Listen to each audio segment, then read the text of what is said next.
Welcome, guys, to the Monica Brant Show. I am Monica, your host, and I am joined here with the lovely, incredible Roxy Thunder. Thank you for having me again. I know that's not your last name, but it's kind of fun to say. Yes. Because you bring the thunder, girl. I try my best. All right, so Roxy just competed at the Olympia Wellness Amateur a couple days ago. Yes. And you placed 6th, right? Which I would have wanted you first, but keep you going again, right? Yes, most definitely. Did you have some fun, though? I loved it. It's like the best experience in the world. I mean, getting to step on stage for the Olympia, which is the biggest bodybuilding show ever. Right. Like, it's just amazing. So how many years have you been competing now? Almost 4 years. Okay. Yes. I love it. Yes. 4 years. For wellness. And you did before that. I tried. I tried bikini about maybe 10 years ago or so. Yeah. You're like, no, I want those legs to grow. I love to train. So. And the glutes. Yes, most definitely. What do you love about wellness?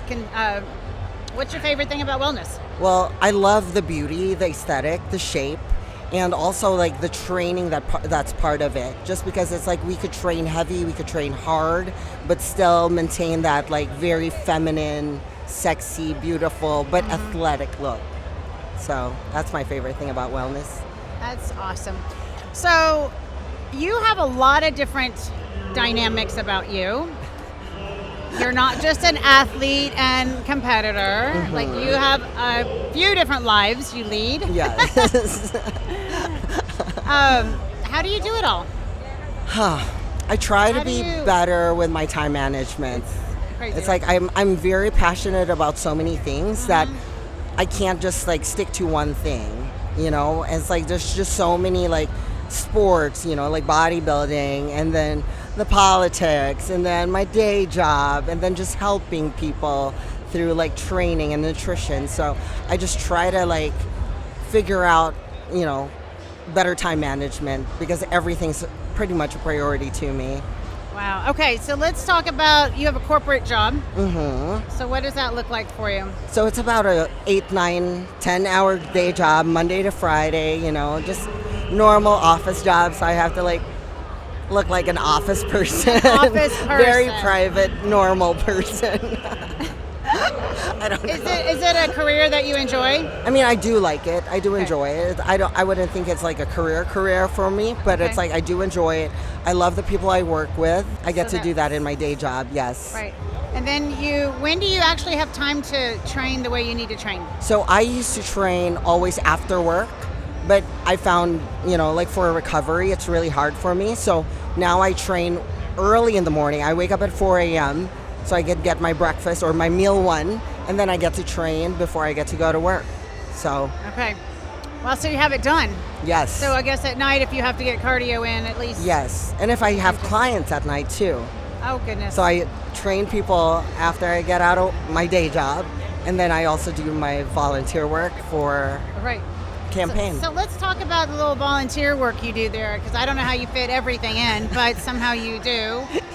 I try. Share with the audience what your volunteering is. Yeah, so what that looks like. Well, this year's election season, as everyone knows, so I actually volunteer for the Trump campaign. So I'm very passionate about it, and I try to fit it in my day to reach out to people and like just talk about the platform and what he stands for and what we can do as Americans to make this country great again. Right.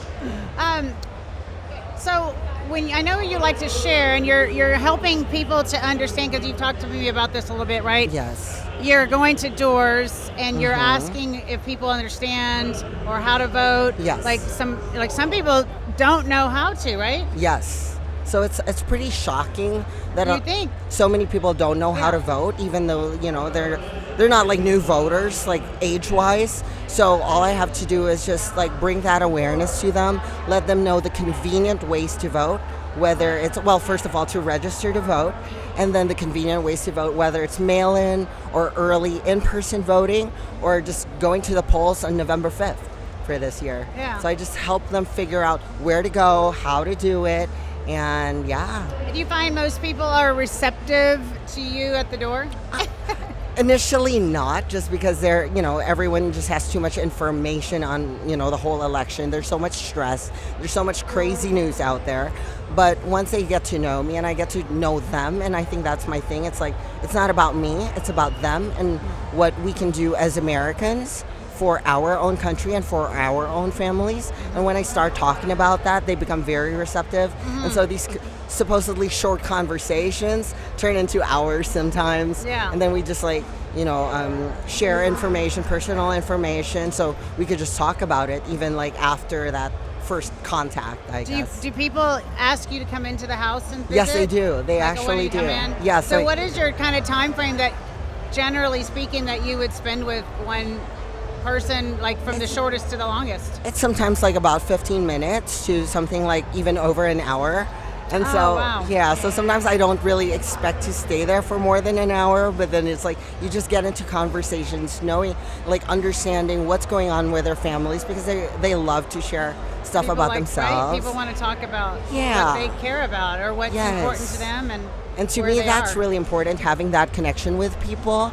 And so it's not like I just say what I need to say and then run. It's like I want to know, you know what I mean? Right. It's like what I need to say and run. It's almost like I really like building connections with people and just like figuring out like what their needs are. And for myself, like I would like to know what else I could do better for our communities, like even in smaller communities, not just for the country and as a whole.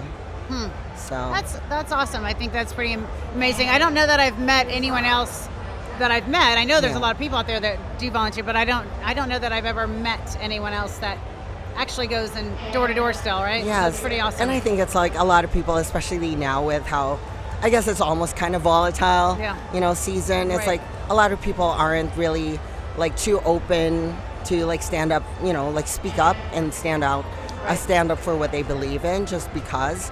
But like for me, it's like when I believe in something, I'm just an open book. I love it. Well, speaking of believing, I know we share common ground there with our faith. How do you feel like your faith plays a part for you with your competitive goals, with your work? How do you find your faith part of that? How do you merge it? Yeah, for me it's like the biggest component of everything that I do. And that's where I find peace. It's like I know I could achieve all these like crazy goals I have for myself if I believe in Jesus, if I've got Jesus in my life. So, I would be doing cardio and that's when I'm listening to the gospel. So, a lot of people sometimes we like go through TikToks or listen to podcasts, but I always start with prayer. And I found like peace in that. And even like at night, like when I'm doing like my stretches or just cooling down, I always like use that time for like prayer. And to me, that's important. And it's like, it just grounds me a lot. It's the grounding, right? Yes. It's the real grounding. Wow. That's awesome. I love that. I think that more people need to hear that because I think, how do you, being a new competitor, I've got so many questions and I know we have limited time, but as one of the newer competitors within all that's going on with social media and your faith, and how do you balance out making time for social media and not getting into the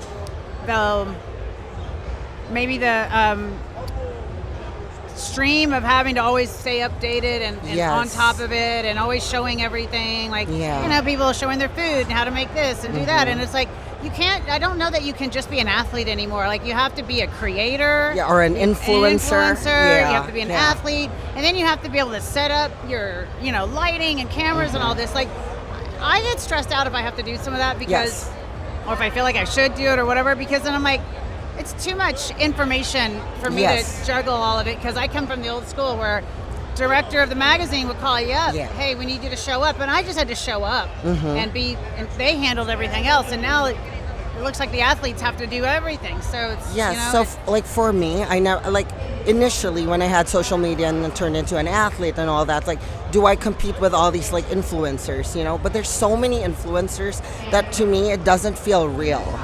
So I just like my social media is basically not a highlight reel. It's just like my day-to-day, whatever I think of, whatever I feel like, whatever I, just like random ideas, my prayers, I just post. Like, I don't really think about it as like structured. Yes, as like I have to market myself. Yes, I try to be as organic as possible, you know. And whether people like it or not, like I don't really think about that. It's like, this is who I am. That's good. And if people like it, then that's great. If people don't, then that's great too.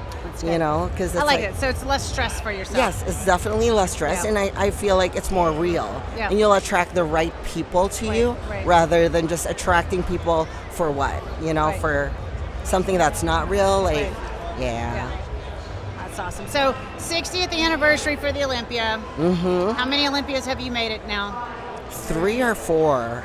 I think, no, 3. And is this the first one you competed? This is my third. Their third one to compete.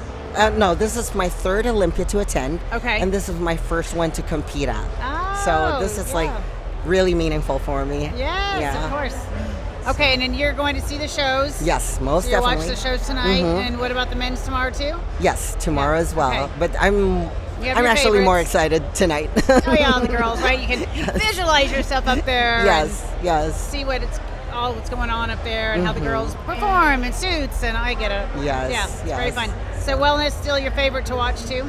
Wellness and fitness. Fitness. I love fitness. The original. Like, just because it's not just a look. It's like the skill, the whole show. That's a show to me. Yes. And that's like true athleticism in my opinion. Yeah. It's like and the routines nowadays are ridiculously talented girls up there. Like, it's like if you want to see superheroes, like real superheroes, tune into the fitness routines.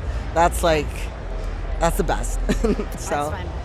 Well, Roxy, anything you want to add and share for fans to see you or hear?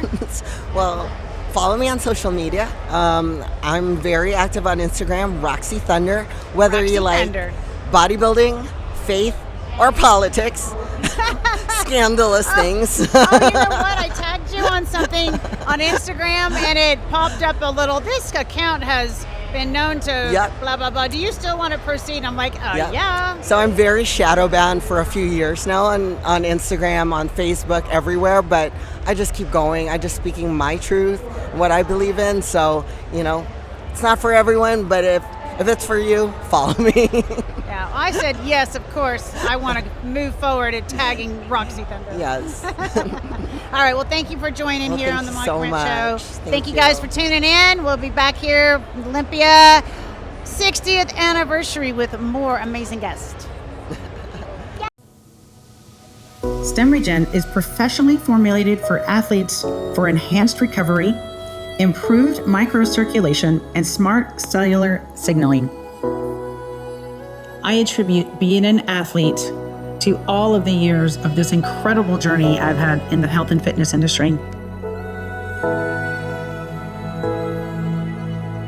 I'm Monica Brant, 30-year health educator and encourager. Having added StemRegen into my program for the last year, I've been able to maintain the level of intense exercise that I demand on myself. Thanks to StemRegen, I am unleashing my regenerative potential.